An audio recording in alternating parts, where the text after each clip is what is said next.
Hello, and welcome to segment 7 of Plato is Still Relevant, an annotated summary of Plato's Republic. We today, I hope to finish book 3 of the 10-book Plato's Republic. In this segment, we'll review from segment 6 the balanced education, and we're talking about the guardians, the top end, the rulers of the society he's building, because now he's into building a republic. Remember, the human was small. We're going to find justice in the great big republic. So we'll look at balanced or harmonious or musical education.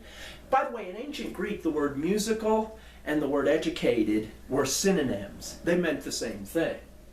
We'll look at imitation until one breaks through to the forms, a theme that keeps recurring in this book as I see the book, but he doesn't explicitly say. The cave allegory, which we'll get to a little bit later, speaks of this. We'll talk about the importance of a good disposition.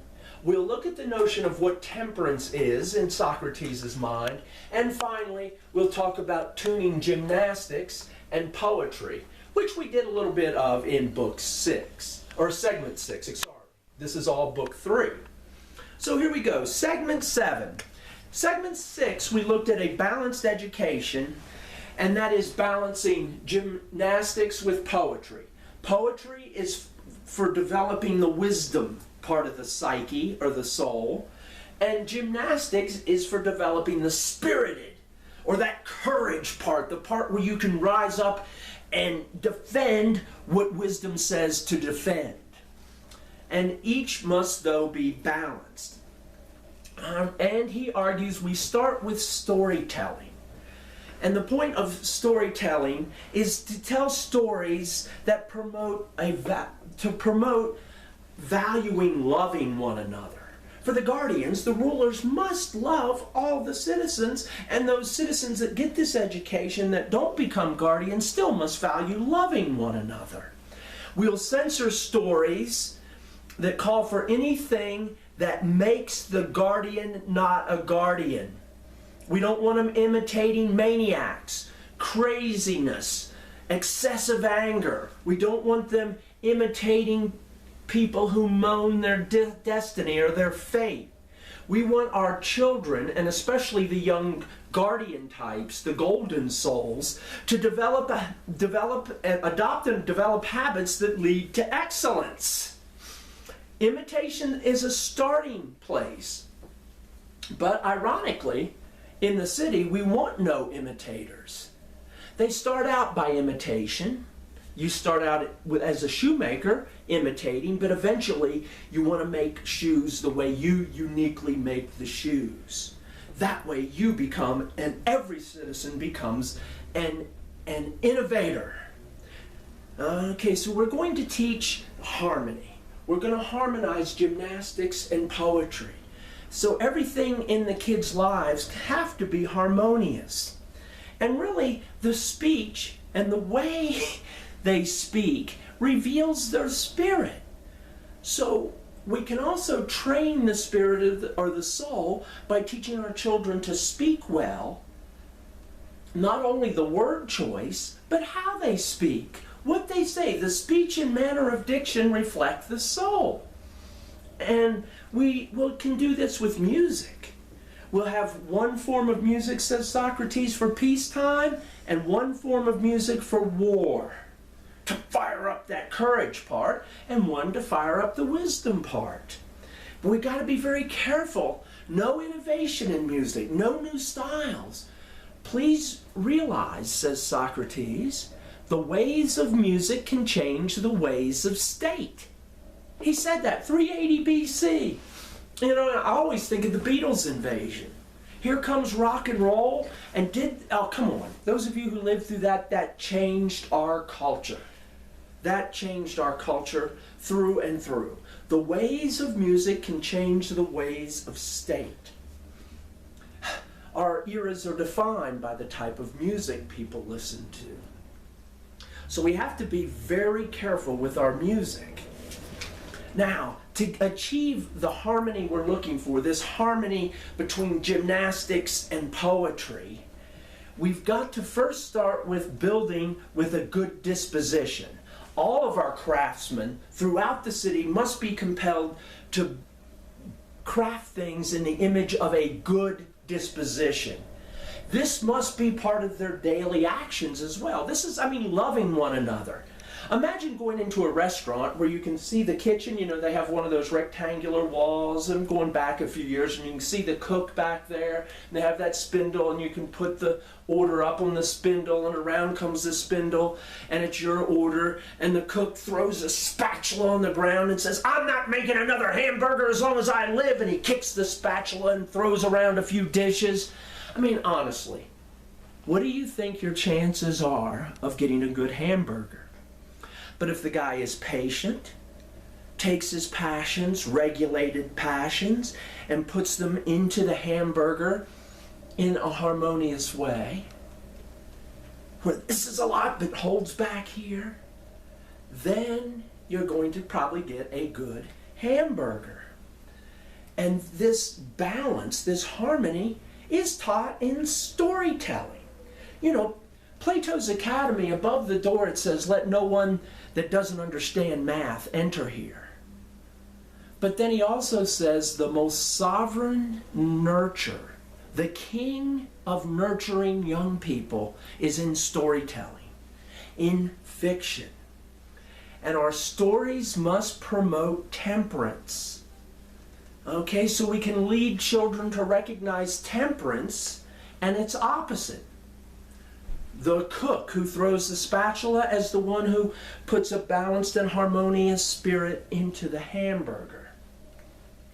Temperance is kind of a self-mastery that leads to a musical, an harmonious character. And Socrates says, come on, a musical soul harmonizing with the body. Can you think of anything more beautiful? And one of the young men with him says, and more lovable. For after all, the beauty comes from inside first. If you're going to dance, you've got to feel in the mood and feel the beauty first inside, and it just kind of comes out in the body. And this is what he's after. Build the soul with storytelling. He goes, look, excessive pleasure, like excessive anger over making the hamburger, has nothing to do with temperance. As a matter of fact, says one of the people with Socrates, it's as maddening as pain. And they go, yeah, excessive pleasure. Think of the junkie. Excessive pleasure drives them, they gotta have it. That's as maddening as pain that you gotta cure. Socrates says, can you think of a stronger pleasure than sex? And here sex comes up again. It came up in segment 1 with old man Cephalus. It comes up here, and it's going to come up again later. This desire, this biological desire that rests underneath our gymnastics and poetry, is also something that has to be tamed, that we'll look into a little bit later, or actually it comes up later in the Republic. But can you think of a stronger pleasure than sex? And they say, no, nor one that's more maddening. And Socrates says, look, proper love, it's harmonious, it's orderly. Strong pleasure, anything excessive puts one off balance. And anything disharmonious has nothing to do with proper love. It's a balance thing. Beauty is proper love's result. And a love of beauty is the goal of teaching poetry. So we bring our young up on stories. Yes, we censor them, and we teach them stories that are only good, that make them harmonious. And yeah, they'll be naive. They'll only know good. They'll only know how to make hamburgers with all of their might, to the best of their ability. And they won't understand that guy that got angry. But as they get older, they will understand the unjust person who throws a spatula around. The person that gives himself over to excessive pleasure. They'll learn that as they get old. They'll be naive young, but they'll understand old. Look, justice can always understand injustice, But the unjust person, the person who gives himself to excessive pleasure or excessive anger, will never understand the just person who's orderly and temperate. All right, so now we're going to remember, the soul makes the body good. So that's why we start with storytelling, says Socrates. And a good body will not create a good soul, but a good soul will create a good body. So when we start training in gymnastics, now we're not talking about balance beam, floor exercise, parallel bars, the horse. We're talking about a good diet, a good and healthy diet, a person who avoids drunkenness, a controlled and healthy diet, a regular exercise program, and one that doesn't have a lot of variety. Just like one form of music, Socrates says, look, let's just have one form of exercise. And we today think it's kind of ridiculous. I mean, in America, we lift weights in the gym, but look how many joints get hurt. Push-ups, tear up the shoulder. Maybe he's right. Some ancient form of exercise like yoga, which helps the physical body as well as the internal body as well as the spirit. Maybe we should develop just one ideal form of exercise. Perhaps there is just one ideal form of music. I might start the next segment with that idea. So we're training in gymnastics, and please understand, variety in poetry breeds self-indulgence. Look, if you start talking about music and everybody in the room, they all say, I like this, I like that, oh, I don't like that, and all of a sudden people are grouped, or sometimes 3 or 4 people break off from each other because they like, I like. Or think of a Little League baseball team where the coach plays his kid at shortstop and pitches him every 3rd day, even though his kid is no good. The coach is not thinking about the whole team, he's self-indulgent. He only cares about his kid. Well, we're training kings here. They got to think of the good of the whole city. A variety in poetry makes them self-indulgent. A variety in exercise brings about disease. And a city bloated with self-indulgence, what happens? The courtrooms and the doctor's offices are full. As a matter of fact, says Socrates, show me a city where the lawyers and doctors are the most highly paid and most respected, and I'm going to show you a poorly educated city.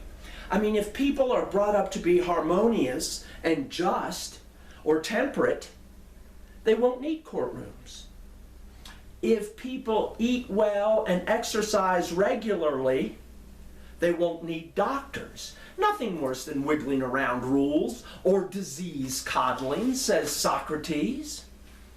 But then, our well and our most and our best educated, these are our best judges and doctors. They're our most educated people. They are our guardians. So poetry and gymnastics are for the soul, and we've got to adjust them and tune them. Too much gymnastics makes people too savage, too mean, too uninspired intellectually, as he calls it, museless. They will hate discussion, they'll hate investigation. It's my way. They'll be that type. If they're too much into wisdom, off-balanced in that regard, they won't have the courage to defend themselves. They'll be too soft. So this balance is in the soul. And we must have the whole city's interest in heart. As a matter of fact, we'll take our best educated people, our most balanced, and we'll test them with pain, with suffering, with force, with pleasure. And if they still hold the city's interest over their own, we've got our guardians. But how are we going to bring this about? They asked Socrates. Socrates says, well, the adults now won't buy into it, but the children will, eventually. We'll start with the noble lie. We'll say the gods ordered the city. The gods created the laws. People don't listen to people, but if you say the gods did it, well, okay. People tend to obey when you say the gods. This is Plato's famous noble lie. So we've got the gods ordering the city, we've got our rulers and the auxiliaries truly educated, well balanced, okay? And then, amongst the guardians, there'll be no private property. That way they'll never have a surplus or shortage. They won't want. They'll have no private land, no money. They'll have nothing that'll make them anything but guardians. That is, if the guardian, the king, wants land, then he's a landowner. If the king wants money, then he's a money lover. Our guardians must love the city as a whole. Or as Socrates says, mortal gold, man-made gold, will destroy the natural gold of the soul every time. So the well-adjusted soul. That's the end of segment 7. That's the end of book 3. Let's make Socrates a part of your everyday life. Thank you.